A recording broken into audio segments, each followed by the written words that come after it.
मुंह मत फुलावा। इनकर पेठौरी सटा दी गीत, एगो गीत सटा दी हो, सटा दी ना, सटा दी।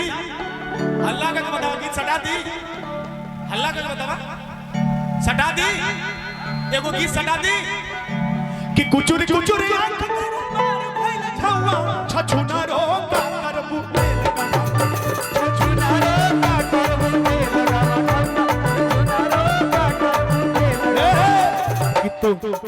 आप सुने हम गाय मिलाए कुचुर कुचुर आंख कर मार भइल छौवा। हम सुननिया के रोवा जातनी देवरिया अभिषेक भैया के घरे 2 दिन से हम तैयारी करले बानी, सूट बनवेले बानी। अब बाल में हमारे इतना ट्रेंडर भइल बड़ा सा सुना, अरे वो एक को शैम्पू हमरा खातिर ना लेके हमहु कहते तो के कोही तू मेकअप के बात कैलू हो। कोही कुचुर कुचुर आंख करे बार भइल छौवा, ए कुचुर कुचुर आंख करे बार भइल छौवा छछुना रो का करबू कमाउवा छछुना रो का करबू सुनी सुनी सुनी। अरे रौरे फुहर बन के कोल, अरे रौरे फुहर बन के सोर रुका रुका रुका ठाकुर जी मेरी ब्लैक अबे छपाजी भी है कि मार भइल अबे छपाजी रुका तू का गलू है कि तोहरे फुहर कम का सोर पूरा गौवा, ये बात कि तोहरे फुहर कम का सोर पूरा गौवा। इनके तेल बहुत पसंद है, बहुत ज्यादा।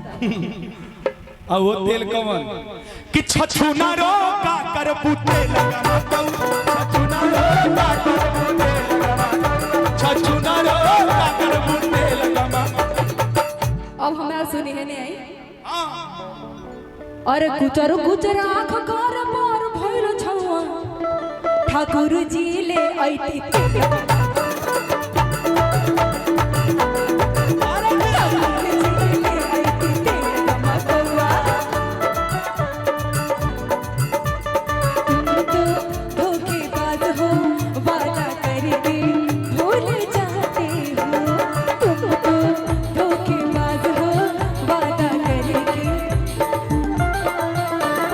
रोज रोज तुम जो सनम ऐसा करोगे, रोज रोज तुम जो सनम ऐसा करोगे, हम जो रूठ जाएंगे तो आगे भरोगे। अलका तो कितना पसीना काहे होते हो, पता नहीं क्यों। तने हम पूछ दे द्वार में आवा हो गया प्लीज ठाकुर जी, नहीं तो ये भी जीजा जी देख लेंगे तो फिर बवाला हो जाएगा।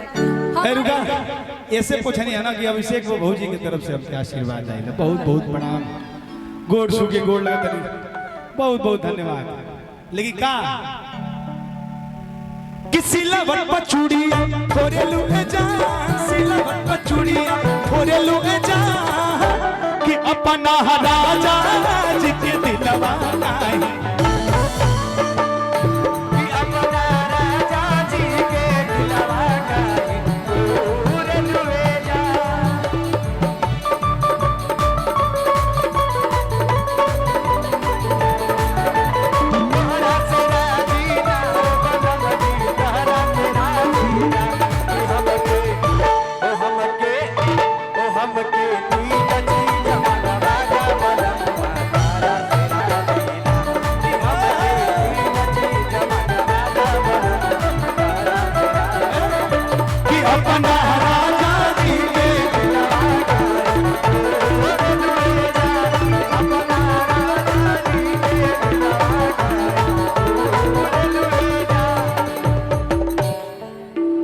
सज के सवार के तू आवा तनी बन के मन खुश कैदा है अपना बोलो के हो अपना बोलो के। अच्छा ऐसा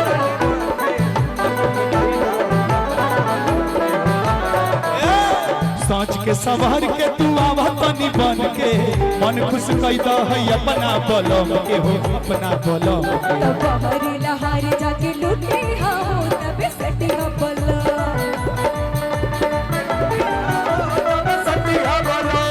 साथी सखतिया के डाटे हो तबे हटी हो बोलो